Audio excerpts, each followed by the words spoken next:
ഏറ്റവും ആദ്യത്തെ കൃതി ആദ്യ കാവ്യം എന്ന പേരിൽ അറിയപ്പെടുന്നത് വാൽമീകി രാമായണമാണ്. വാൽമീകി രാമായണം എത്ര ശ്ലോകങ്ങളുണ്ട്?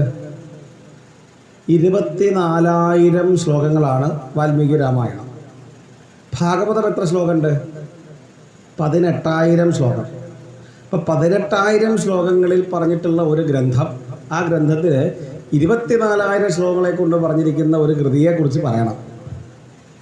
വ്യത്യാസം മനസ്സിലാവത്തില്ലേ? ഭാഗവതം ആകെപ്പാട് 18,000 ശ്ലോകമേ ഉള്ളൂ. വാൽമീകി രാമായണം ആവട്ടെ 24,000 ശ്ലോകങ്ങളുണ്ട്. അപ്പോൾ നോക്കൂ, എന്തൊരു വലുപ്പമുള്ള കൃതിയാണ്. അത് മുഴുവൻ എങ്ങനെ നമുക്ക് ഈ 18,000 ശ്ലോകങ്ങളുള്ള ഭാഗവതം നമ്മൾ 7 ദിവസം കൊണ്ടാണ് വായിക്കുന്നത്. അപ്പോൾ 24,000 ശ്ലോകങ്ങളുള്ള വാൽമീകി രാമായണത്തിലെ കഥ മുഴുവൻ എത്ര മിനിറ്റ് പറയേണ്ടി വരും? അതിൻ്റെ വ്യത്യാസം ആലോചിച്ച് നോക്കൂ. പക്ഷേ ചുരുക്കിയും പറയാം, വളരെ ചുരുക്കിയും പറയാം, വളരെ വിശദീകരിച്ചും പറയാം. ഏതായാലും രാമായണം എന്താ വാക്കിൻ്റെ അർത്ഥം? രാമൻ്റെ അയനം അല്ലെങ്കിൽ രാമയുടെ അയനം. രാമസ്യ രാമായാഹ അയനം ആണ് രാമായണം. അയനം എന്ന് പറഞ്ഞാൽ യാത്ര.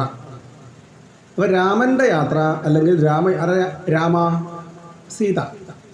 അപ്പോൾ രാമൻ്റെ യാത്ര എന്നോ സീതയുടെ യാത്ര എന്നോ ഒക്കെ അർത്ഥം പറയാം. പ്രധാനമായിട്ടുള്ള അർത്ഥം രാമൻ്റെ യാത്ര. എങ്ങോട്ടുള്ള യാത്ര? കാട്ടിലേക്കുള്ള യാത്രയാവുമോ? കാട്ടിൽ നിന്ന് ലങ്കയിലേക്കുള്ള യാത്രയാവുമോ? ലങ്കയിൽ നിന്ന് വീണ്ടും അയോധ്യയിലേക്കുള്ള യാത്രയാവുമോ? ജീവിതമാകുന്ന യാത്ര, രാമൻ്റെ ജീവിതയാത്ര, അതാണ് രാമായണം. ഇതൊന്നും ഒരു കാലത്തും മറക്കരുത്. ഇനി ഒരു കാലത്തും മറക്കാൻ പാടില്ല. അതുകൊണ്ടാണ് ഇങ്ങനെ സാവധാനം നിർത്തി പറയുന്നത്. അറിഞ്ഞിരിക്കേണ്ടതാണ്. അപ്പോൾ രാമൻ്റെ ജീവിതയാത്ര എന്താ അതിൻ്റെ പ്രത്യേകത? അതെന്തിനു പഠിക്കണം, എന്തിനു കേൾക്കണം? രാമൻ്റെ ജീവിതയാത്രയിൽ രാമൻ എപ്പോഴും ധർമ്മം അനുഷ്ഠിച്ചു എന്ന് പറഞ്ഞാൽ പോരെ, ശരിക്കും വാശി പിടിച്ച് ധർമ്മം ചെയ്തു. നമ്മൾ പലപ്പോഴും പലരും ധർമ്മം ചെയ്യുന്നത് സൗകര്യം ഉണ്ടെങ്കിൽ ചെയ്യാം, നഷ്ടമൊന്നുമില്ലെങ്കിൽ ചെയ്യാം, ലാഭം കിട്ടുമെങ്കിൽ ചെയ്യാം എന്ന് വിചാരിക്കുന്ന പലരും. ധർമ്മം ചെയ്യാം, ധർമ്മം ചെയ്യാം, എന്ത് ചെയ്യണം? എന്തെങ്കിലുമൊക്കെ 10 രൂപ കിട്ടണം എന്നല്ല ധർമ്മം ചെയ്യാം. അതിന് വലിയ ധീരത ഉണ്ടോ? നഷ്ടം വരാതിരിക്കുമ്പോൾ ധർമ്മം ചെയ്യാം. അപ്പോൾ അതൊന്നുമല്ല നോട്ടം. എന്താ നോക്കുന്നത്? ലാഭമോ നഷ്ടമോ ഉയർച്ചയോ താഴ്ചയോ നേട്ടമോ കോട്ടമോ എന്തും വരട്ടെ, ധർമ്മമേ ചെയ്യൂ എന്ന് വാശി പിടിച്ച് ധർമ്മം ചെയ്തൊരു മര്യാദാ പുരുഷോത്തമനാണ് രാമചന്ദ്ര സ്വാമി. അതുകൊണ്ടാണ് വാൽമീകി രാമായണത്തിൽ പ്രസിദ്ധമായ ഒരു വാക്യം, ഒരു ശ്ലോകത്തിൻ്റെ ഒരു പകുതി ഉണ്ട്. അതിങ്ങനെയാണ്: രാമോ വിഗ്രഹവാൻ ധർമ്മ. ഇത് കേട്ടവരെന്ന് കൈവെക്കൂ. ഇനി ഉറപ്പായിട്ടും അത് ഓർമ്മിച്ച് വയ്ക്കണം. രാമോ വിഗ്രഹവാൻ ധർമ്മ. വാക്കിൻ്റെ അർത്ഥം, ധർമ്മത്തിന് ഒരു വിഗ്രഹ രൂപമുണ്ടെങ്കിൽ അതാരെ പോലിരിക്കും? രാമനെ പോലിരിക്കും. രാമനാണ് ധർമ്മത്തിൻ്റെ വിഗ്രഹം.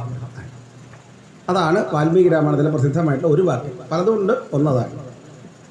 ശരി, ദശരഥൻ്റെ ഭാര്യമാർ കൗസല്യ, സുമിത്ര, കൈകേയി, ഇങ്ങനെ 3 പേര്.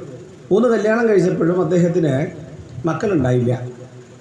മക്കളുണ്ടാകുന്നതിൻ്റെ പേരിൽ അദ്ദേഹത്തിന് വലിയ ദുഃഖമുണ്ടായി.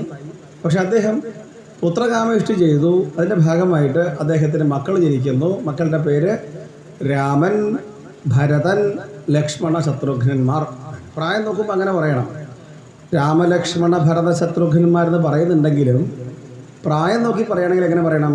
രാമൻ, അത് കഴിഞ്ഞിട്ട് ഭരതൻ, പിന്നീട് ഇരട്ടക്കുട്ടികളായിട്ട് ശത്രുഘ്നനും ലക്ഷ്മണനും. അവർക്കിടയിലെ പ്രായം ഇപ്പം നോക്കാൻ പറ്റില്ല. ഇരട്ടക്കുട്ടികൾ ആരാ മൂത്തതെന്ന് വെച്ചാൽ എന്താ പറയുക? ഇതൊക്കെ അറിയണം. അത് ആലോചിച്ച് നോക്കൂ. ഇരട്ടക്കുട്ടികളിൽ ആരാണ് ആദ്യം ജനിക്കുന്നത്? ആദ്യം ജനിച്ച ആളാണോ മൂത്ത ആൾ? ആദ്യം ജനിച്ച ആൾ മൂത്ത ആളാവോ? കാരണം ആദ്യം ഉൽപ്പന്നമായ ഗർഭപാത്രത്തിൽ പുറകിലേക്ക് പോയി രണ്ടാമതുണ്ടായ ഗർഭമാണ് ആദ്യം പുറത്തേക്ക് വരാനാണ്. നമ്മൾ വിചാരിക്കുന്ന പോലെ പ്രസവ സംബന്ധമായിട്ടുള്ള ശാസ്ത്രം ഗൈനക്കോളജി അല്ല, മറിച്ച് ഒബ്സ്ട്രക്റ്റിക്സ് എന്നാണ് പറയുക. ഒബ്സ്ട്രക്റ്റിക്സ് എന്നാണ് ആ വാക്ക്. പ്രസവശാസ്ത്രം എന്ന് പറഞ്ഞാൽ അതാണ്. അതിനെക്കുറിച്ചൊക്കെ ഒരുപാട് പഠിച്ചിട്ടുണ്ടെന്ന് അർത്ഥം. അപ്പോൾ അവരുടെ പ്രായം നമ്മൾ തൽക്കാലം നോക്കണ്ട, ഏതായാലും ഇരട്ട കുട്ടികൾ വിചാരിക്കാം. ശരി, ഈ 4 പേര് അവരുടെ വിദ്യാഭ്യാസ കാലഘട്ടം വസിഷ്ഠമുനിയുടെ നേതൃത്വത്തിൽ അങ്ങനെ കഴിഞ്ഞു വന്നു. പിന്നീട് രാമൻ്റെ ജീവിതത്തിൽ ഒരു പൊതുജീവിതം ഉണ്ടാകുന്നത് രാമനെ വിശ്വാമിത്രൻ കാട്ടിലേക്ക് കൂട്ടിക്കൊണ്ടുപോകാൻ വേണ്ടി വരുമ്പോഴാണ്. രാമൻ അതുപോലെ ലക്ഷ്മണൻ 2 പേരെയും കൂട്ടിക്കൊണ്ടുപോകാൻ വേണ്ടി വിശ്വാമിത്ര മഹർഷി വരുന്നു. എന്തിനാണ് കൊണ്ടുപോകുന്നത്? യാഗരക്ഷയ്ക്ക് വേണ്ടിയിട്ടാണ് കൊണ്ടുപോകുന്നത്. വിശ്വാമിത്ര മഹർഷി യാഗം ചെയ്യുമ്പോൾ ആ യാഗത്തെ അസുരന്മാരും രാക്ഷസന്മാരൊക്കെ വന്നിട്ട് എതിർക്കുന്നു, നശിപ്പിക്കുന്നു. അത് സഹിക്കുക വയ്യ. അതുകൊണ്ടാണ് എന്ത് ചെയ്യുന്നത്? അദ്ദേഹത്തെ കൂട്ടിക്കൊണ്ടുപോകാൻ വേണ്ടി വരുന്നത്. അപ്പോൾ ദശരഥൻ്റെ അടുത്ത് വന്നപ്പോൾ ദശരഥൻ പറഞ്ഞു, ഞാൻ വരാം, കുട്ടികൾ വളരെ ചെറിയ കുട്ടികളാണ്, അതുകൊണ്ട് അവരെ കൊണ്ടുപോകേണ്ട കാര്യമില്ല, ഞാൻ വരാം. പക്ഷേ വിശ്വാമിത്രൻ വിട്ടില്ല. വിശ്വാമിത്രൻ പറഞ്ഞു, വിശ്വാമിത്രൻ്റെ അഭിപ്രായത്തിൽ രാമനും ലക്ഷ്മണനും തന്നെ വരണം. എന്തിനായിരിക്കും? അതൊക്കെ വഴിയെ കാണാം. കാരണം രാമൻ്റെ ധർമ്മബോധം ഒരേകമുഖമായ ധർമ്മബോധമാണ്. ഒന്നേ ചെയ്യാൻ പാടില്ല എന്ന് പറഞ്ഞാൽ ചെയ്യാൻ പാടില്ല, നീക്കുപോക്കില്ല. അതായിരുന്നു രാമൻ്റെ സ്വഭാവം. അപ്പോൾ അങ്ങനെ ഒരു ധർമ്മബോധം കൊണ്ട് രാജ്യം ഭരിക്കാൻ പറ്റില്ല. സാഹചര്യം കൊണ്ടാണ് ധർമ്മം മനസ്സിലാക്കേണ്ടത്. അതുകൊണ്ടാണ് അനുഭവത്തിലൂടെ ധർമ്മം എന്താണെന്ന് പഠിപ്പിച്ചു കൊടുക്കാൻ വേണ്ടിയിട്ടായിരിക്കും വിശ്വാമിത്രൻ കൂട്ടിക്കൊണ്ടു പോകുന്നത്. അതൊന്ന്. ശരി, ഇനി വിശ്വാമിത്രൻ്റെ കാര്യം ആലോചിച്ച് നോക്കൂ. വിശ്വാമിത്ര മഹർഷി അപാര തപശക്തിയുള്ള ആളല്ലേ? വിശ്വാമിത്ര മഹർഷി അപാര തപസ്സുള്ള ആളാണ്. ത്രിശങ്കുവിന് വേണ്ടിയിട്ട് ഒരു സ്വർഗ്ഗം ഉണ്ടാക്കി കൊടുത്ത ആളാണ് വിശ്വാമിത്രൻ. അങ്ങനെയുള്ള വിശ്വാമിത്ര മഹർഷിക്ക് ഈ രാക്ഷസന്മാരൊക്കെ നശിക്കട്ടെ എന്ന് ശപിച്ചാൽ പോരെ? അവരൊക്കെ നശിച്ചു പോയില്ലേ? എന്തുകൊണ്ടത് ചെയ്യുന്നില്ല? എന്തുകൊണ്ട് ഇവരെ കൂട്ടി കൊണ്ടുപോകുന്നു? അതിൻ്റെ ഉദ്ദേശ്യം ശപിക്കുമ്പോഴും അനുഗ്രഹിക്കുമ്പോഴും തപശക്തിയാണ് കുറയുക. ഇപ്പം നമ്മൾ നാമം ജപിച്ചുകൊണ്ട് നല്ല കാര്യങ്ങൾ ചെയ്തുകൊണ്ട് കുറേ എന്തെങ്കിലുമൊക്കെ കഴിവ് നേടിയിട്ടുണ്ടെങ്കിൽ, ആധ്യാത്മികമായ കഴിവുണ്ടെങ്കിൽ, നമ്മൾ ആത്മാർത്ഥമായിട്ടൊരാൾ അനുഗ്രഹിക്കുമ്പോൾ അതൊക്കെ അവർക്ക് പോകും. പിന്നെ നമ്മളെന്ത് ചെയ്യണം? വീണ്ടും ജപിക്കണം. അപ്പോൾ ആ ശക്തി കുറഞ്ഞു പോകരുത് എന്നുള്ളത് കൊണ്ടാണ് എന്ത് ചെയ്യുന്നത്? ഇവരെ കൊണ്ട് കൊല്ലിക്കാം.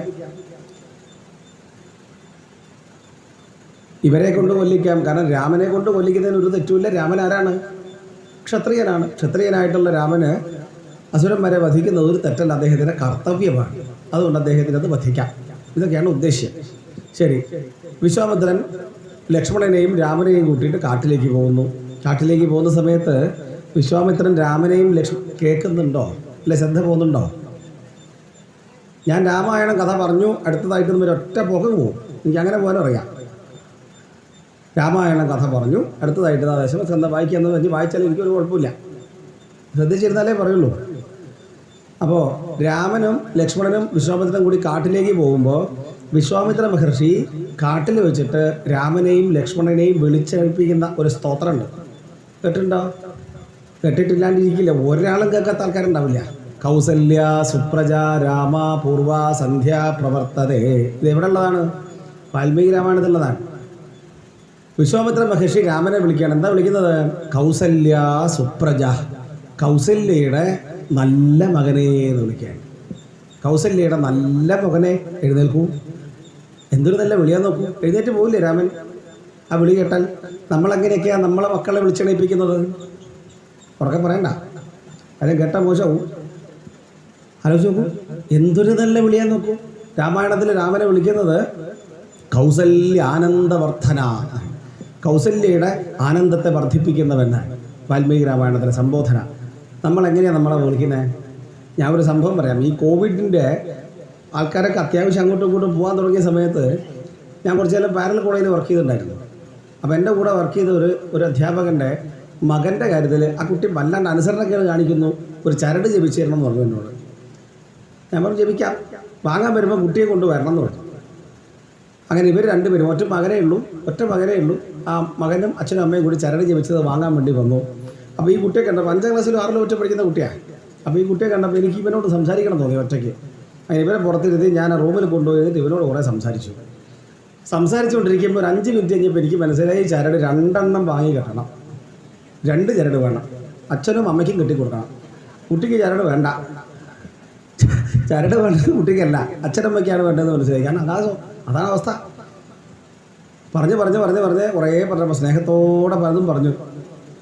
അവസാനം കുട്ടിക്ക് കണ്ണ് നിറയാൻ തുടങ്ങി. ഞാൻ പോയിട്ട് കെട്ടിപ്പിടിച്ചു, കുട്ടിയെ മുറുക്കി കെട്ടിപ്പിടിച്ചു. എന്നിട്ട് ചോദിച്ചു, അച്ഛൻ ഇങ്ങനെ കെട്ടിപ്പിടിക്കാറുണ്ടോ? അച്ഛനെ കെട്ടിപ്പിടിക്കൊന്നുമില്ല. അമ്മ എന്താ വിളിക്കുക മോനെ? അമ്മ എന്നെ കഴുതയെന്നേ വിളിക്കൂ. സത്യം, ഈ കുട്ടി എന്നോട് പറഞ്ഞാണ്, എൻ്റെ മുഖത്ത് നോക്കി പറഞ്ഞാണ്.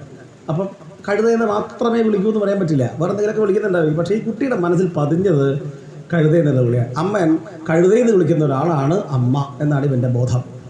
അപ്പോഴാണ് 5000 വർഷങ്ങൾക്ക് മുമ്പ് വാൽമീകി രാമായണത്തിൽ വിശ്വാമിത്രൻ വിളിക്കുന്നത് കൗസല്യ ആനന്ദവർദ്ധന. നമ്മളെ മക്കളെ നമ്മളെങ്കിലും സ്നേഹത്തോടെ വിളിച്ചില്ല, പിന്നെ ആരെ വിളിക്കിയവരൊക്കെ? അപ്പോൾ സ്നേഹമുണ്ടായിരിക്കണം.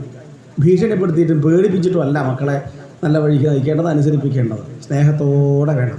സ്നേഹത്തിൻ്റെ മുമ്പിൽ ആരും ആ വഴിയെ വരും. നല്ല ധൈര്യം വേണം. ദേഷ്യം പിടിക്കാൻ വേണ്ടി കഴിയും. ദേഷ്യം പിടിക്കുന്നത് ദൗർബല്യം കൊണ്ടാണ്. സഹിക്കാൻ പറ്റുമെങ്കിൽ എന്തിനു ദേഷ്യം പിടിക്കണം? ചിന്തിച്ചു. എനിക്കും ദേഷ്യമൊക്കെ വരും. നോക്കൂ, ഞാനിവിടുന്ന് പഠിപ്പിക്കുന്നത് വിചാരിക്കരുത് കേട്ടോ. ഞാൻ ആരെയും പഠിപ്പിക്കുകയല്ല. നമ്മളൊക്കെ ഒന്നിച്ചിരുന്ന് ഒരേപോലെ ചിന്തിക്കുകയാണെന്ന് മാത്രമേ വിചാരിക്കും. ഞാനും നിങ്ങളും ഒരു വ്യത്യാസമില്ല. പറയുന്ന ആളായതുകൊണ്ട് പറയുന്നത് മാത്രം. നമുക്ക് സഹിക്കാൻ പറ്റുമെങ്കിൽ ദേഷ്യം പിടിക്കേണ്ട ആവശ്യം. അതുകൊണ്ടാണ് ഞാൻ നിങ്ങളെന്ന് പറയുകയില്ല. നമ്മളതേ ഞാൻ പറയാറുള്ളൂ. നമ്മളതേ ഞാൻ പറയുക. ഞാനും അത് തന്നെയാണ് അവസ്ഥ. പക്ഷെ നമ്മളിങ്ങനെ കുറേശ്ശെ മാറ്റം വരുത്താനാവുമെന്ന് ശ്രമിക്കാം. അപ്പോൾ കൗസല്യ ആനന്ദവർദ്ധന എന്ന് വിളിക്കുന്നു കേട്ടോ. എഴുന്നേൽക്കൂ, ഉത്തിഷ്ഠ നരശാർദൂല. അടുത്ത വിളി നരശാർദൂല. ശാർദൂൽ എന്ന് പറഞ്ഞാൽ പുലി, നരൻ എന്ന് പറഞ്ഞാൽ മനുഷ്യൻ. പുലിയെപ്പോലെ പരാക്രമമുള്ളവനെ എഴുന്നേൽക്കൂ എന്നാണ്. ഇങ്ങനെയൊക്കെ പറയുമ്പോൾ കുട്ടികൾ അങ്ങോട്ട് എഴുന്നേൽക്കും അത്യുത്സാഹത്തോടെ. കാരണം എത്ര പറഞ്ഞാൽ എഴുന്നേൽക്കില്ല, കഴുത എന്നൊക്കെ പറഞ്ഞു തുടങ്ങിയാൽ അങ്ങനെ തന്നെ ഉണ്ടാവുള്ളൂ പെരുമാറ്റം ഇങ്ങോട്ടും. ആ ഭാവമായിരിക്കും. അപ്പോൾ ഉത്സാഹം എപ്പോഴും കൊടുത്തുകൊണ്ടിരിക്കണം, ആത്മവിശ്വാസം വർദ്ധിപ്പിക്കണം. അപ്പോൾ ഉത്തിഷ്ഠ നരശാർദൂല കർത്തവ്യം ദൈവമാന്യകം, എഴുന്നേൽക്കൂ എന്നൊക്കെ പറഞ്ഞ് അങ്ങനെ എഴുന്നേൽപ്പിക്കുന്നു. അങ്ങനെ ഇരിക്കെ ആദ്യമായിട്ട് രാമന് നേരിടേണ്ടി വരുന്ന വലിയൊരു പ്രതിസന്ധി താടകാവധമാണ്. വിശ്വാമിത്രൻ പറയാണ്, അവളെ പേടിച്ചാരും നേർവഴി നടപ്പില്ല. ആരെ പേടിച്ച്? താടകയെ പേടിച്ചിട്ട് നടക്കില്ല എന്നാണ്. അപ്പോൾ താടകയെ വധിക്കണം. രാമൻ്റെ മറുപടി, രാമൻ പറഞ്ഞു, ഞാൻ കൊല്ലില്ല. കാരണം സ്ത്രീകളെ കൊല്ലാൻ പാടില്ല. ഇതായിരുന്നു രാമൻ്റെ ധർമ്മബോധം. സ്ത്രീകളെ കൊല്ലാൻ പാടില്ല, ഞാൻ സ്ത്രീയെ കൊല്ലില്ല. വിശ്വാമിത്രൻ പറഞ്ഞു, സ്ത്രീ എന്ന പരിഗണന കൊടുക്കരുത്. കാരണം രാക്ഷസിയാണ്, സമൂഹത്തിലെ പലർക്കുമെതിരെ പല അക്രമവും ചെയ്യുന്നവളാണ്, വധിച്ചേ പറ്റൂ. രാമൻ പറഞ്ഞു, ഞാൻ കൊല്ലില്ല, ഉറപ്പിച്ചു പറഞ്ഞു. അവസാനം തർക്കം. വാൽമീകി രാമായണം നോക്കണം, എത്രയാ തർക്കിക്കുന്നറിയോ. അവസാനം രാമൻ ചോദിക്കും, ഞാൻ ഒന്ന് പേടിപ്പിച്ച് വിട്ടാൽ മതിയോ? ഒന്ന് പേടിപ്പിച്ച് വിടാം, അത് മതിയോ എന്ന് ചോദിക്കുന്നുണ്ട്. അവസാനം താടക കല്ല് മഴ പെയ്യിക്കുമ്പോഴാണ് രാമൻ അമ്പയക്കുന്നത്. അത് തറച്ചു, താടക മരിച്ചു. താടകയുടെ കൂടെ ഉണ്ടായിരുന്ന സുബാഹു കൊല്ലപ്പെട്ടു. മാരീചൻ ദൂരേക്ക് ഓടിപ്പോകുന്നു. ഇതൊക്കെയാണ് താടകാവധത്തിൻ്റെ വിഷയം. അടുത്തതായിട്ട് രാമൻ്റെ മുമ്പിൽ നേരിടുന്ന ഒരു പ്രതിസന്ധി അഹല്യാമോക്ഷം എന്നുള്ള കഥയാണ്. അഹല്യയ്ക്ക് മോക്ഷം കൊടുക്കുന്നു രാമൻ. ആരാ അഹല്യ? ഗൗതമ മഹർഷിയുടെ പത്നിയാണ് അഹല്യ. അഹല്യ എന്ത് തെറ്റ് ചെയ്തു? അഹല്യ ഇദ്ദേഹത്തിൻ്റെ ഭാര്യയായിട്ടിരിക്കുന്ന സമയത്ത് ദേവേന്ദ്രൻ ഗൗതമ മഹർഷിയുടെ വേഷം കെട്ടിയിട്ട് അദ്ദേഹം കുളിക്കാൻ പോയപ്പോൾ അകത്തേക്ക് കയറി ചെന്നു. അഹല്യ സ്വീകരിച്ചു. എന്താ വിചാരം? ഗൗതമനാണെന്ന് വിചാരിച്ച് സ്വീകരിച്ചു. അപ്പോഴാണ് കുറച്ച് കഴിഞ്ഞപ്പോൾ യഥാർത്ഥത്തിലുള്ള ഗൗതമൻ വരുന്നത്. ഇവർ രണ്ടുപേരെയും ഒന്നിച്ചു കണ്ടു. അപ്പോഴോ ശപിച്ചു, രണ്ടുപേരെയും ശപിച്ചു. എന്തിനാ ശപിക്കേണ്ട ആവശ്യം? അഹല്യ വല്ല തെറ്റും ചെയ്തോ? അഹല്യ അറിയില്ലല്ലോ. ഇതാണ് വാൽമീകി രാമായണം വായിക്കാത്തവർക്ക് തോന്നുക. എന്നാൽ വാൽമീകി രാമായണം നോക്കിയാൽ അവിടെ കൃത്യമായിട്ട് പറയുന്നുണ്ട്, വന്ന ആൾ ദേവേന്ദ്രനാണെന്ന് അറിഞ്ഞുകൊണ്ട് തന്നെയാണ് അഹല്യ സ്വീകരിച്ചതെന്ന്. മതിം ചകാര ദുർമേധ ദേവരാജ കുതൂഹലാൽ എന്നാണ് അവിടെ പറഞ്ഞ വാക്ക്. മതിം ചകാര മനസ്സ് വെച്ചു, ദുർമേധ ബുദ്ധി കെട്ടുപോയവൾ, ദേവരാജ കുതൂഹലാൽ ദേവരാജനാണെന്ന് അറിഞ്ഞുകൊണ്ട് തന്നെ. എന്ന് മാത്രമല്ല, കാര്യമൊക്കെ കഴിഞ്ഞപ്പം അഹല്യ പറയുന്നുണ്ട് ദേവരാജനോട്, വേഗം പോയിക്കോളൂ, എൻ്റെ ഭർത്താവ് ഇപ്പോൾ വരും എന്നും കൂടി പറയുന്നുണ്ട്. അത്രയും കൂടി പറയുന്നുണ്ട്. അപ്പോൾ എന്തുകൊണ്ടായിരിക്കും അഹല്യ ഈ ഒരു തെറ്റ് ചെയ്തു പോയത്? കാരണം ആ പ്രലോഭനത്തിൻ്റെ ശക്തി അത്രയധികമായിരുന്നു. ആരാ വരുന്നത്? ദേവേന്ദ്രൻ. ദേവലോകത്ത് അനവധി സുന്ദരിമാരില്ലേ, അപ്സരസ്സുകൾ. അനവധി സുന്ദരിമാരെ കണ്ട് പരിചയമുള്ള ദേവേന്ദ്രൻ ഭൂമിയിലെ ഒരു മഹർഷിയുടെ ഭാര്യയെ കാണാൻ ഇങ്ങോട്ട് വരുന്നു. ആരുടെ കേമത്താണ്? ഇന്ത്യൻ പ്രധാനമന്ത്രി എൻ്റെ അടുത്തേക്ക് എന്നെ കാണാൻ വന്നു എന്ന് പറഞ്ഞാൽ ആരാ വലുതാവുന്നത്? അവിടെ ഞാനാണ് വലുതാവുന്നത്. കാരണം അദ്ദേഹം എല്ലായിടത്തും പോകില്ലല്ലോ. അദ്ദേഹം എന്നെ കാണാൻ എൻ്റെ അടുത്തേക്ക് വന്നു എന്നുള്ളതാണ്. അതുപോലെയാണ് ദേവേന്ദ്രൻ വന്നു. പിന്നെ എന്ത് നോക്കാൻ? ഇതായിരുന്നു വിഷയം. പ്രവൃത്തി രൂപത്തിലുള്ള പ്രലോഭനം. അതുകൊണ്ടാണ് ആ പ്രലോഭനത്തിൽ വീണുപോയത്. അതറിയാവുന്നത് കൊണ്ടാണ് ഗൗതമ മഹർഷി രണ്ടുപേരെയും ശപിക്കുന്നത്. കല്ലായി പോകട്ടെ. അങ്ങനെയുള്ള അഹല്യയ്ക്ക് മോക്ഷം ലഭിക്കുന്നു. അതിനുശേഷം മുന്നോട്ട് പോകുമ്പം സീതാസ്വയംവരം കഴിഞ്ഞ് തിരിച്ചു വരുമ്പോൾ പരശുരാമ ഗർഭഭംഗം. ആ കഥയൊക്കെ അറിയില്ലേ? രാമായണം വായിക്കാറില്ലേ? എല്ലാം പറയാൻ പറ്റില്ല, പ്രധാനപ്പെട്ട ചില സന്ദർഭങ്ങൾ മാത്രം സൂചിപ്പിക്കാം. അത് കഴിഞ്ഞ് അയോധ്യയിലേക്ക് എത്തിച്ചേർന്ന് കുറച്ച് കാലം, ഒരു 10-12 കൊല്ലം സുഖമായിട്ട് കഴിച്ചു കൂട്ടി. ഈ ഒരു കാലഘട്ടം മാത്രമേ ഉള്ളൂ രാമൻ്റെ ജീവിതത്തിൽ സന്തോഷം എന്ന് പറയാവുന്ന കാലഘട്ടം. പിന്നീട് കഥയ്ക്ക് വലിയ മാറ്റം ഉണ്ടാകുന്നത് രാമനെ യുവരാജാവായി വാഴിക്കാൻ ദശരഥൻ തീരുമാനിച്ചു. ഈ വിവരം രാമനോട് പറഞ്ഞു. രാമനോട് പറയുന്ന വാക്കെന്തെന്നറിയോ? നീ ഇന്ന് രാത്രി ഉപവസിക്കണം, നാളെ നിന്നെ യുവരാജാവായി വാഴിക്കാൻ പോവാണ്. അത് വളരെ വേഗം വേണം. കാരണം കൈകേയിയുടെ മകനാണ് ഭരതൻ. കേകയത്തേക്ക് പോയിരിക്കുകയാണ് ഭരതൻ. അവിടേക്ക് പോയിട്ടുള്ള ഭരതൻ തിരിച്ചു വരുന്നതിന് മുമ്പ് വേണം അഭിഷേകം. കാരണം മനുഷ്യരുടെ മനസ്സാണ്, അത് എപ്പോൾ വേണമെങ്കിലും എങ്ങനെയും മാറി മറിയാം. ഇതൊക്കെയാണ് ദശരഥൻ അവിടെ പറയുന്നത്. എന്തിനായിരിക്കും നമുക്ക് വഴിയെ കാണാം. ശരി, ഏതെങ്കിലും ജനങ്ങൾ ആഘോഷം തുടങ്ങിക്കഴിഞ്ഞു. വളരെ സന്തോഷം എല്ലാവർക്കും. കാരണം ജനഹിതം മുഴുവൻ രാമന് അനുകൂലമായിട്ടാണ്. ജനങ്ങൾ ആഘോഷം തുടങ്ങിക്കഴിഞ്ഞു. ഈ വിവരം ആകപ്പാടെ മാറ്റിമറിക്കുന്നത്, മുടക്കുന്നത് കൈകേയിയാണ്. ശരി, കൈകേയി ആര് പറഞ്ഞിട്ടാണ് ഇതറിയുന്നത്? മന്ധര. മന്ധര 3 കൂനുള്ളവളാണ്. 3 കൂനുള്ള ത്രിവക്രാന്ന് കൂടി പേരുള്ള മന്ധര കയറിപ്പോന്നെന്ന് ആലോചിച്ച് നോക്കൂ. കുശുമ്പ് പറയാൻ കൈകേയിയുടെ കൊട്ടാരത്തിലേക്ക് അവിടെ ചെന്നു. അവിടെ ചെന്നിട്ട് കൈകേയിയോട് വിവരം പറഞ്ഞു. വിവരം പറഞ്ഞ ഉടനെ കൈകേയിയുടെ ആദ്യത്തെ മറുപടി എന്താണെന്ന് നോക്കാം. ആദ്യം കൈകേയി എന്ത് പറഞ്ഞു? വളരെ സന്തോഷത്തോടെയാണ് ഈ വാർത്ത കേൾക്കുന്നത്. രാമനെ യുവരാജാവായി വാഴിക്കാൻ പോകുന്നു എന്നുള്ള വാർത്ത ഒരു സ്വർണ്ണാഭരണം സമ്മാനമായി കൊടുത്തുകൊണ്ടാണ് കേൾക്കുന്നത്. അപ്പോൾ സ്വർണ്ണാഭരണമൊക്കെ സമ്മാനം കൊടുക്കണമെങ്കിൽ അത്രയും സന്തോഷം ഉണ്ടാവണ്ടേ? അത്രയും സന്തോഷം ഉണ്ടായിരുന്നു. അപ്പോൾ ആ കൈകേയിയാണ് മന്ധര എന്ത് ചെയ്യുന്നത്? പിരികേറ്റി ആകപ്പാടെ മാറ്റി മറിക്കുന്നത്. മന്ധര ചോദിച്ചു, നീ എന്ത് കണ്ടിട്ടാണ് സന്തോഷിക്കുന്നത്? രാമൻ യുവരാജാവായി വാഴിക്കാൻ പോകുന്നു എന്നാണ് ഞാൻ പറഞ്ഞത്. അപ്പോൾ കൈകേയി പറഞ്ഞു, അതെ എനിക്ക് മനസ്സിലായി. രാമനാവട്ടെ, ഭരതനാവട്ടെ, ലക്ഷ്മണനാവട്ടെ, ആരായാലും എന്താണ് രാജാവ്, ഈ 4 മക്കളും എനിക്ക് ഒരുപോലെയാണ്. ഈ 4 മക്കൾക്കും ഞങ്ങൾ 3 അമ്മമാരും ഒരുപോലെയാണ്. ആരായാലും എന്താണ്? ഇങ്ങനെയാണ് കൈകേയിയുടെ മറുപടി. ഇങ്ങനെ പറഞ്ഞ് അവസാനം എന്ത് കേട്ടപ്പോഴാണ് മനസ്സ് മാറുന്നത്? അതാണ് രസം. കൈകേയി അവസാനത്തെ അടവ് പുറത്തെടുത്തു മന്ധര ചോദിച്ചു, രാമൻ യുവരാജാവായി വാഴിക്കഴിഞ്ഞാൽ ആരായിരിക്കും രാജമാതാവ്? കൗസല്യ. അപ്പം നിന്റെ സ്ഥാനം എന്തായിരിക്കും എന്ന് ചോദിച്ചു. അത് കേട്ടപ്പോൾ ആകപ്പാടക്കടി പറ്റി.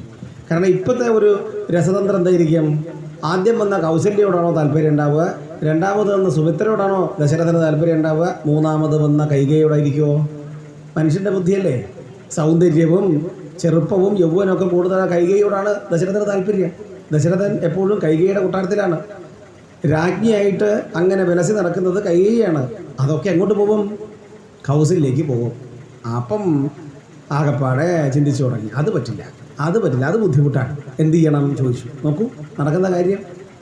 അപ്പോൾ പറഞ്ഞു, പണ്ടത്തെ ഭരത്തിൻ്റെ കാര്യം ഓർമ്മിക്കൂ. അത് പറയാൻ പറഞ്ഞു.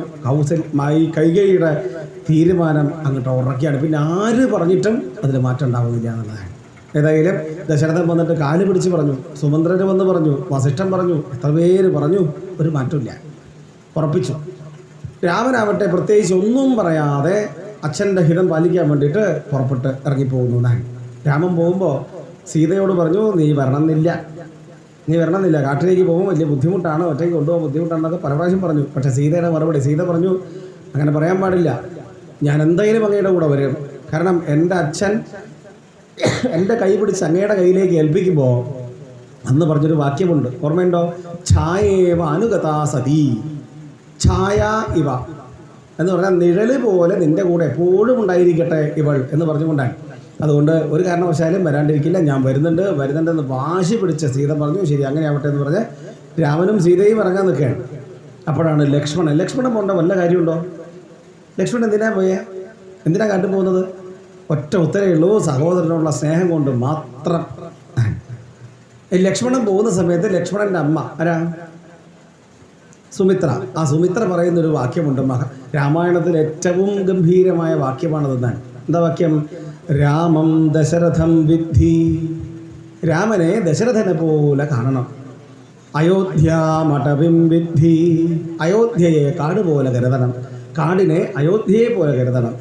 പിന്നെയോ മാം വിദ്ധി ജനകാത്മജാം, സീതയെ എന്നെ പോലെ കാണണം. മാം വിദ്ധി എന്ന് പറഞ്ഞാൽ അറിയൂ എന്നാണ്. എന്നെ പോലെ കരുതണം സീതയെ. ഗച്ഛതാത യഥാസുഖം, പോയി വരൂ മകനെ എന്ന് പറയുന്ന സുമിത്ര. ആ സുമിത്രയുടെ കഥാപാത്രത്തെ ഗംഭീരമാണ്, ആലോചിക്കേണ്ടതാണ്. കാരണം കൗസല്യ വല്ലാണ്ട് കരയുന്നുണ്ട്. കൈകേയിയുടെ സ്വഭാവം നമ്മൾ കണ്ടു. സുമിത്ര കൗസല്യയെ പോലും ആശ്വസിപ്പിക്കുകയാണ്. കൗസല്യ സങ്കടപ്പെടുമ്പോൾ കൗസല്യയുടെ പോലെ തന്നെ സുമിത്രയുടെ മകനും പോകുന്നത് കാട്ടിലേക്ക്. പക്ഷേ സുമിത്രയ്ക്ക് ഒരു ദുഃഖമില്ല, മക്കൾ പോയി വരട്ടെ എന്നാണ് സുമിത്രയുടെ മറുപടി. ഒന്നും സംഭവിക്കില്ല, പോയി വരട്ടെ, അനുഭവങ്ങളൊക്കെ ഉണ്ടായി വരട്ടെ എന്ന് പറയുകയാണ് സുമിത്ര. ഇതൊക്കെ കേൾക്കണം, ഇതൊക്കെ വായിക്കണം. ഞാനൊരു പുസ്തകത്തിൻ്റെ പേര് പറയട്ടെ, ഇനി ഗുരുവായൂർ പോകുമ്പോൾ വാങ്ങൂ. ഭാരത സ്ത്രീ എന്നൊരു പുസ്തകം, അതിൽ ഇതൊക്കെ വളരെ വിശദമായിട്ട് പറയുന്നുണ്ട്. ഗുരുവായൂർ ദേവസ്വത്തിൽ ലീലാവതി ടീച്ചർ എഡിറ്റ് ചെയ്തൊരു പുസ്തകമാണ് ഭാരത സ്ത്രീ. സ്ത്രീകളെങ്കിലും അത് വായിക്കണം നിർബന്ധമായിട്ട്. നമ്മുടെ പുരാണത്തിലെ ഇതിഹാസത്തിലെ ഗംഭീരങ്ങളെ പ്രോജ്വലിക്കുന്ന സ്ത്രീ കഥാപാത്രങ്ങളെക്കുറിച്ചാണ്. നമുക്ക് സ്ത്രീയായി ജനിച്ചതിൽ ഓരോരുത്തർക്കും അഭിമാനം തോന്നും. ഇങ്ങനെയുള്ള ഒരു മണ്ണാണ് നമ്മുടെ എന്ന് അഭിമാനം തോന്നും. അതിനു വേണ്ടിയിട്ടാണ്. ശരി, ഏതായാലും കാട്ടിലേക്ക് പോകുന്നു. കാട്ടിലേക്ക് പോയിട്ട് എപ്പോഴാണ് പിന്നെ തട്ടിക്കൊണ്ട് പോകുന്നത് രാവണൻ? ചിന്തിച്ചിട്ടുണ്ടോ? രാമനും ലക്ഷ്മണനും സീതയും കൂടി കാട്ടിൽ പോയിട്ട് എത്ര ദിവസം കഴിഞ്ഞിട്ടാണ് തട്ടിക്കൊണ്ട് പോയേ? ഫെബ്രുവരി 10 കാട്ടിലെത്തിയെന്ന് വിചാരിക്കും. ഏത് മാസമായി കൊണ്ടുണ്ടാവുക? തട്ടിക്കൊണ്ട് പോയി ഉണ്ടാവുക 10-12 കൊല്ലം ഒരു കുഴപ്പമില്ല. 12 കൊല്ലത്തോളം സുഖമായിട്ട് കഴിഞ്ഞു ഇവർ കാട്ടിൽ, ആശ്രമങ്ങളിൽ, അതുപോലെ മനോഹരമായ പൊയ്കകളിൽ സുന്ദരമായിട്ട് കഴിച്ചുകൂട്ടി വന്നു. പിന്നെ 12ാമത്തെ വർഷമാണ് ഒരു രാക്ഷസി വരുന്നത്. പേര് ശൂർപ്പണഖ. ശൂർപ്പണഖ എന്നുള്ള വാക്കിൻ്റെ അർത്ഥം ശൂർപ്പം എന്ന് പറഞ്ഞാൽ മുറം, നഖം എന്ന് പറഞ്ഞാൽ നഖം തന്നെ. ഇപ്പം നഖത്തിൻ്റെ അത്ര വലിപ്പമുള്ള മാറിപ്പോയി മുഖത്തിൻ്റെ അത്ര വലിപ്പമുള്ള നഖമുള്ളവൾ അവളാണ് ശൂർപ്പണഖ. ഒരു നഖത്തിന് മുറത്തിൻ്റെ എത്ര വലിപ്പമുണ്ട്? വിരലെത്ര വലിപ്പമുണ്ടാവും? വിരലിൻ്റെ വലിപ്പം കിട്ടിക്കഴിഞ്ഞാൽ കൈ എത്ര വലിപ്പമുണ്ടാവും? കൈയിൻ്റെ വലിപ്പം ആകെപ്പാടെ എത്ര വലിപ്പമുണ്ടാവും ഈ ജീവി? അവൾക്ക് രാമനോട് പ്രണയപരവശയായിട്ട് വരികയാണ് രാമനോട് പറഞ്ഞു, നീ എന്നെ കല്യാണം കഴിക്കണം എന്ന് പറഞ്ഞു. അപ്പോൾ രാമൻ്റെ ഒരു മറുപടി ഉണ്ട്, അതിസുന്ദരമായൊരു മറുപടിയാണ്. രാമൻ പറഞ്ഞു, എഴുത്തച്ഛൻ്റെ കിളിപ്പാട്ട് വായിക്കുന്നവർക്ക് ഓർമ്മിക്കാം. ഒരുത്തനായ ലവനരികെ ശുശ്രൂഷിപ്പാൻ ഒരുത്തി വേണമതിലിവളുണ്ടെനിക്കിപ്പോൾ. ഇതൊരു നല്ല മറുപടി നോക്കും. ഈ പാതിവൃത്യം എന്നുള്ള വാക്ക് കേട്ടിട്ടില്ലേ? ആർക്ക് വേണ്ട ഗുണമാണ് പാതിവൃത്യം? സ്ത്രീക്ക് വേണ്ട ഗുണമാണ്, ഭാര്യയ്ക്ക് വേണ്ട ഗുണമാണ് പാതിവൃത്യം. അതുപോലെ പുരുഷന് വല്ല ഗുണം വേണോ? എന്താ അഭിപ്രായം? പൊതുവെ വേണം. അങ്ങനെ ഉണ്ടെങ്കിൽ എന്താ എൻ്റെ പേര്? അങ്ങനെ എന്തെങ്കിലും ഒരു പേര് കേട്ടിട്ടുണ്ടാവോ? എത്ര പ്രസംഗം കേട്ടു, ആരെങ്കിലും പറയില്ലേ ഉണ്ടെങ്കിൽ? Very good. ഏകപത്നി വ്രതധരൻ ആണ് രാമൻ്റെ ഗുണം. ഏകപത്നി വ്രതം, പാതിവൃത്യം സ്ത്രീക്ക് ഉണ്ടാവേണ്ടതുപോലെ പുരുഷനുണ്ടാവേണ്ട ഗുണമാണ് ഏകപത്നി വ്രതം, ഒറ്റ ഭാര്യ. ആരാ ഇത് പറയുന്നത് നോക്കൂ? ദശരഥൻ്റെ മകൻ. ദശരഥൻ എത്ര കല്യാണം കഴിച്ചു? 300 കല്യാണം കഴിച്ചു. 300 കല്യാണം കഴിച്ച ആളാണ്. പ്രധാനപ്പെട്ട ഭാര്യയാണ് 3 പേര്. വാൽമീകി രാമായണത്തിലുണ്ട് 300 കല്യാണം കഴിച്ച ആൾ. 300 കല്യാണം കഴിച്ച അച്ഛൻ്റെ മകൻ പറയാണ്, ഒരുത്തനായ നവനരികെ ശുശ്രൂഷിപ്പാൻ ഒരുത്തി വേണമതിനിവളുണ്ടെനിക്കിപ്പോൾ. അതുകൊണ്ട് എനിക്ക് സ്വീകരിക്കാൻ പറ്റില്ല, എനിക്ക് ഒരു തരത്തിൽ സ്വീകരിക്കാൻ പറ്റില്ല ശൂർപ്പണഖേ നിന്നെ എന്ന് പറഞ്ഞു. എന്നിട്ട് രാമൻ ഒരു തമാശ പറയുകയാണ്, ഒരു രസം.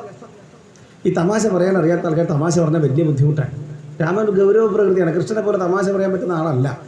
രാമൻ പറഞ്ഞു, ലക്ഷ്മണൻ അവിടെ ഇരിക്കുന്നത് പോയി ചോദിച്ചു നോക്കൂ, ചിലപ്പോൾ സ്വീകരിക്കണ്ടാവും. പറയാൻ പാടുണ്ടോ? ലക്ഷ്മണനില്ലേ ഭാര്യ ഊർമിള? ഇവിടെ ഇല്ലാന്നല്ലോ, അയോധ്യയിലില്ലേ? അപ്പോൾ അത് പറയാൻ പാടുണ്ടോ? അതാ പറഞ്ഞ രാമൻ്റെ പറയും, പോയി ചോദിച്ചു നോക്കൂ, ചിലപ്പം സ്വീകരിക്കണ്ടാവും. കാരണം ഒരു രസം, ഇത്ര വലിയ ജീവിയെ കാട്ടിൽ വേറെ ആരുമില്ല, അപ്പോൾ ഒരു രസം തോന്നിയിട്ടുണ്ടാവുമായിരിക്കും ഒന്ന് കളിപ്പിക്കാൻ. ലക്ഷ്മണൻ്റെ അടുത്ത് പോയി അവിടെ പോയി പറഞ്ഞു, താൻ എന്നെ സ്വീകരിക്കണം, എനിക്ക് നിന്നോട് പ്രണയം. അപ്പോൾ ഇത് പ്രണയം തന്നെയാണോ?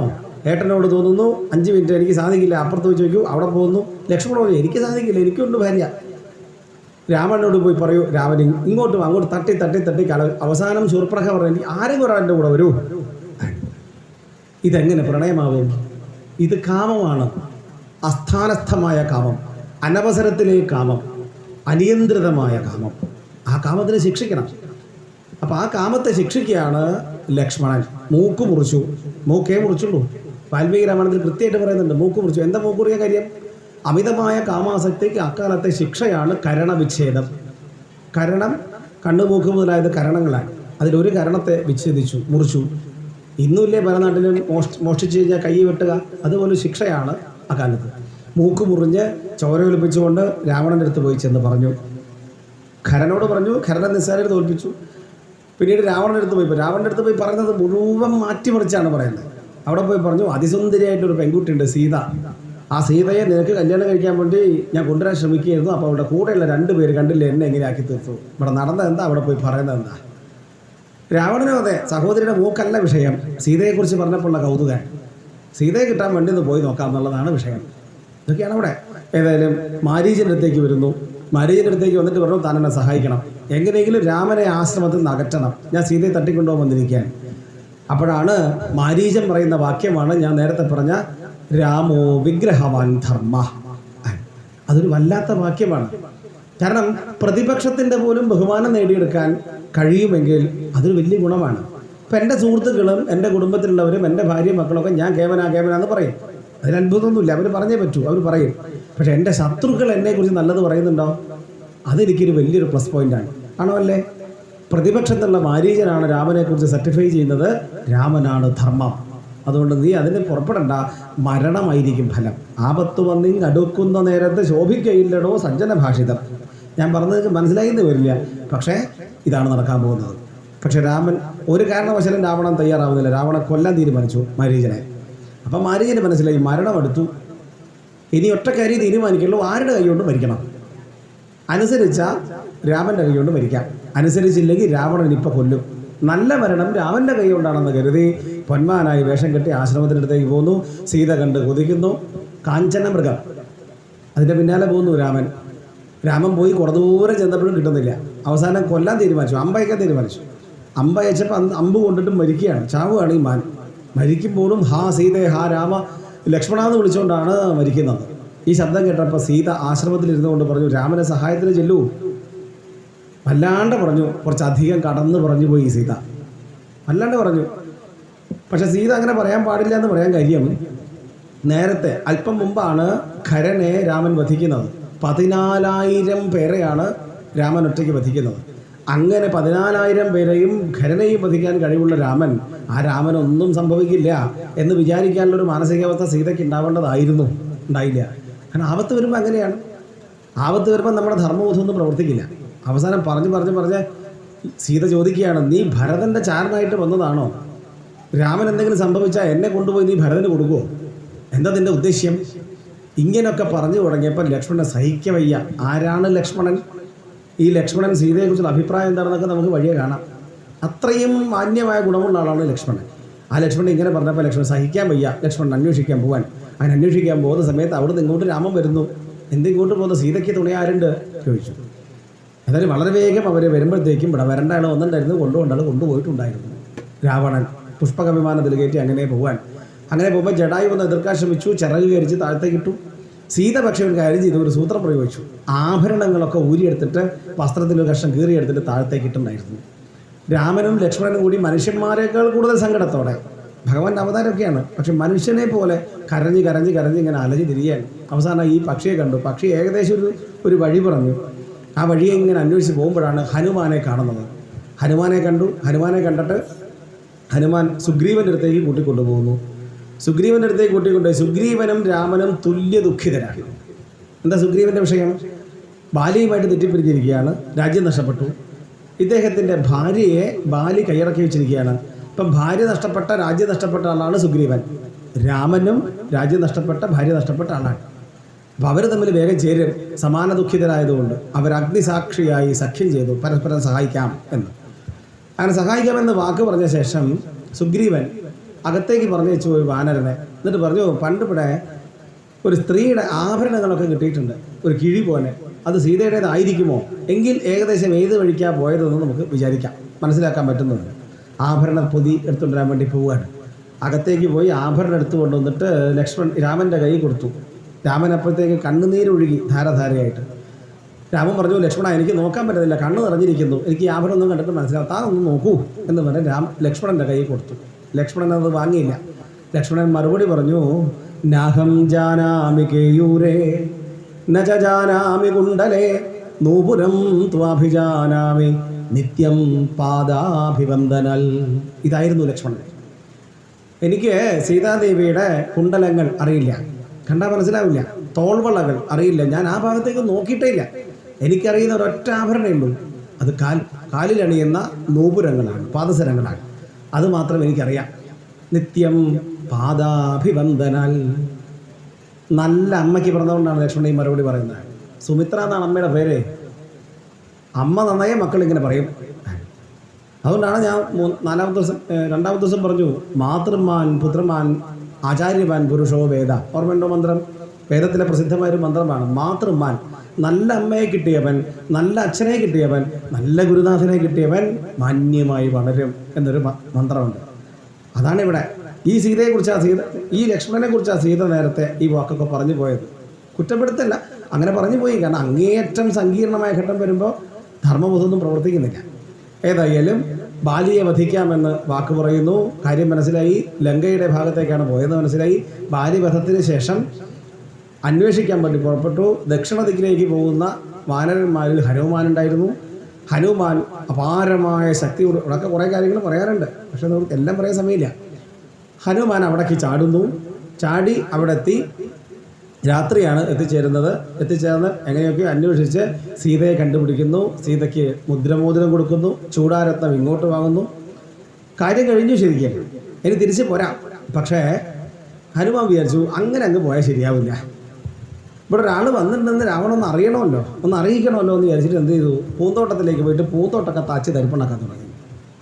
എങ്ങനെയെങ്കിലും രാവണൻ്റെ മുമ്പിൽ എത്തണം, ഇതാണ് ഉദ്ദേശ്യം. നേരിട്ട് കയറി ചെല്ലാൻ പറ്റില്ലല്ലോ, കടത്തി വിടില്ല. അപ്പോൾ എങ്ങനെയെങ്കിലും ആൾക്കാർ പിടിച്ചു കെട്ടി അങ്ങോട്ട് കൊണ്ടുപോകുമല്ലോ എന്ന് വിചാരിച്ചിട്ടാണ് പൂന്തോട്ടം തല്ലി തകർക്കുന്നത്. നല്ലൊരു ദൂതനാണ് ഹനുമാൻ. ഏതെങ്കിലും പലരും വന്നു ആക്രമിക്കാൻ, പലരെയും കൊന്നു. അവസാനം ഇയാളെ മകനെ തന്നെ വകവരുത്തി. അവസാനം ബ്രഹ്മാസ്ത്രം പ്രയോഗിക്കുന്നത് കണ്ടപ്പോൾ ബ്രഹ്മാസ്ത്രത്തെ നമസ്കരിച്ചുകൊണ്ട് അവിടെ ബോധം കെട്ട് വീണ് കിടന്നു. എന്നിട്ട് രാവണൻ്റെ മുമ്പിൽ എത്തിച്ചേർന്നു. രാവണൻ്റെ മുമ്പിൽ എത്തിച്ചത് അറിയില്ലേ? വാല് മടക്കി രാവണനേക്കാൾ ഉയരത്തിലേക്ക് പൊങ്ങി നിന്നു. എന്നിട്ട് മുഖത്തോട് നോക്കിയിട്ട് സംസാരിക്കാൻ തുടങ്ങി. അങ്ങനെ പറഞ്ഞ് എൻ്റെ ഒരാളുടെ ശക്തി മനസ്സിലായിക്കോളൂ, ഇതുപോലെ തന്നെ ബന്ധി ആൾക്കാരുടെ പുറകിൽ വരാൻ. അതുകൊണ്ട് തീരുമാനം എടുക്കുമ്പോൾ ആലോചിച്ചെടുത്തോളൂ എന്നുള്ള ഭീഷണി സ്വരത്തിലായി. സഹിക്കാൻ പറ്റാത്ത ദേഷ്യം ഉണ്ടായി. അയാളെ കൊല്ലാൻ തീരുമാനിച്ചു.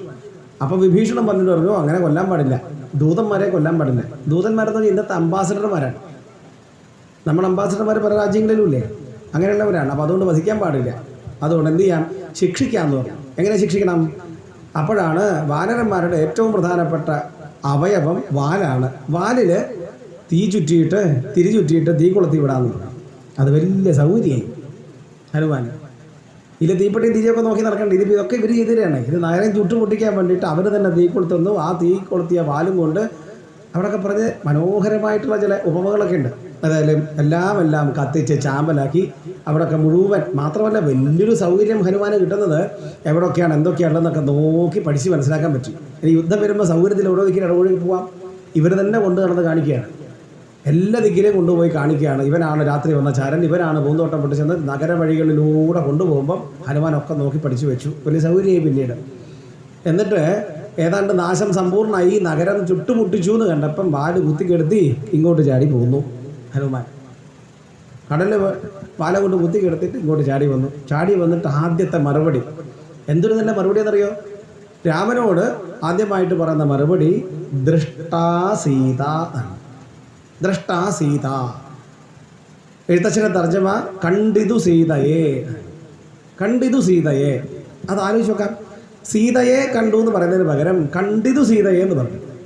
സീതയെ എന്ന് പറഞ്ഞാൽ കുഴപ്പമൊന്നുമില്ല, രണ്ടും അർത്ഥവും തന്നെയാണ്. പക്ഷേ സീതയെ എന്ന് പറഞ്ഞിട്ട് ബാക്കി എന്തായിരിക്കുന്നു? ആ രാമന് ഒരു സെക്കൻഡ് നേരെങ്കിലും ഒരു ആകാംക്ഷ ഉണ്ടാവില്ലേ? ആ ആകാംക്ഷ പോലും ഉണ്ടാവരുത്. രാമനെ ഒന്നേ അറിയണ്ടോ, കണ്ടോ ഇല്ലേ? ആരെ കാണാനാണ് പോയത്? സീതയെ കാണാൻ. അത് പ്രത്യേകിച്ച് പറയേണ്ട ആവശ്യമുണ്ടോ? അപ്പോൾ കണ്ടോ ഇല്ലേന്ന് മാത്രമേ അറിയണ്ടൂ. കണ്ടു, ബാക്കി പിന്നെ പറഞ്ഞില്ലെങ്കിലും കുഴപ്പമില്ല, സീതയെന്ന് മനസ്സിലാക്കിക്കോളും രാമൻ. ഇങ്ങനെയാണ് വാക്ക് പ്രയോഗിക്കേണ്ടത്. ദ്രഷ്ട എന്ന് പറഞ്ഞതിന് കഴിഞ്ഞു. ആരെ കാണാൻ പോയതാണെന്ന് ഹനുമാനും അറിയാം, രാമനും അറിയാം. അത് പറയേണ്ട ആവശ്യം പോലും ഇല്ല. ആദ്യം എന്ത് പറയണം? ആദ്യം പറയേണ്ടത് കണ്ടു. ഇങ്ങനെയായിരിക്കണം വാക്ക്. എത്ര സമർത്ഥമായ വാക്കാന്ന് നോക്കൂ.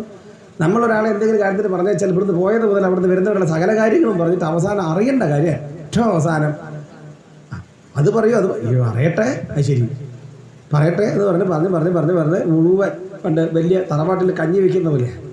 വലിയ തറവാട്ടിൽ കഞ്ഞി വയ്ക്കുമ്പം കഞ്ഞിന്ന് പേരേ ഉള്ളൂ, 4 മണി പറ്റും കുറേ വെള്ളവും. അങ്ങനെയായിരിക്കും. ഈ 4 മണി പറ്റ് കിട്ടാൻ വേണ്ടി വെള്ളം മുഴുവൻ കുടിക്കുക. അപ്പോൾ ഈ അവസാനത്തെ 2 വാക്ക് കിട്ടാൻ വേണ്ടി മുഴുവൻ കേട്ട് നിൽക്കേണ്ടി വരിക. അവിടെയാണ് ഹനുമാൻ്റെ. അപ്പോൾ ഈ പുരാണങ്ങളൊക്കെ വായിച്ചിട്ട് ഇങ്ങനെയുള്ള കാര്യങ്ങളൊക്കെയാണ് അറിയേണ്ടത് പ്രധാനമായി. ഏതായാലും സീതയെ കണ്ടു എന്ന് പറഞ്ഞു. പിന്നീട് യുദ്ധത്തിൽ ശേഷം രാവണനെ വധിച്ച്, അവിടെയൊക്കെ കുറേ കാര്യങ്ങൾ പറയാനുണ്ട്. രാവണനെ വധിച്ച് തിരിച്ച് സീതയെ വീണ്ടെടുക്കുന്നു. വളരെ പെട്ടെന്ന് അയോധ്യയിലേക്ക് വരുന്നു. അയോധ്യയിലേക്ക് വരുമ്പോൾ ആദ്യം ഹനുമാനെ പറഞ്ഞയച്ചു. കാരണം ഭരതൻ ഒരു വാക്ക് പറഞ്ഞിട്ടുണ്ട്, ഒരു കാരണവശാലും 14-ാമത്തെ ദിവസം കഴിഞ്ഞ് ഒരു ദിവസം പോലും ഞാൻ കാത്തിരിക്കില്ല, അന്ന് വരണം. 14-ാമത്തെ പകല് അവസാനിക്കുന്നതിന് മുമ്പേ വന്നില്ലെങ്കിൽ ഞാൻ തീ പോയി ചാടി മരിക്കും എന്നാണ് ഭരതൻ പറഞ്ഞതാണ്. കാരണം പണ്ട് കാലത്തെ വാക്കിന് അത്ര വിശുദ്ധിയുണ്ട്. ഭരതൻ ചാടുന്ന പറഞ്ഞാൽ ചാടും. അപ്പോൾ എങ്ങാനും വൈകിപ്പോയാൽ അയാൾ മരിക്കും. അതുകൊണ്ടാണ് ഹനുമാനെ വേഗം പറഞ്ഞയക്കുന്നത്. ഹനുമാനെ വേഗം പറഞ്ഞയച്ചു. ഹനുമാൻ വരുന്ന സമയത്ത് കാണുന്ന കാഴ്ച എന്തെന്നറിയോ?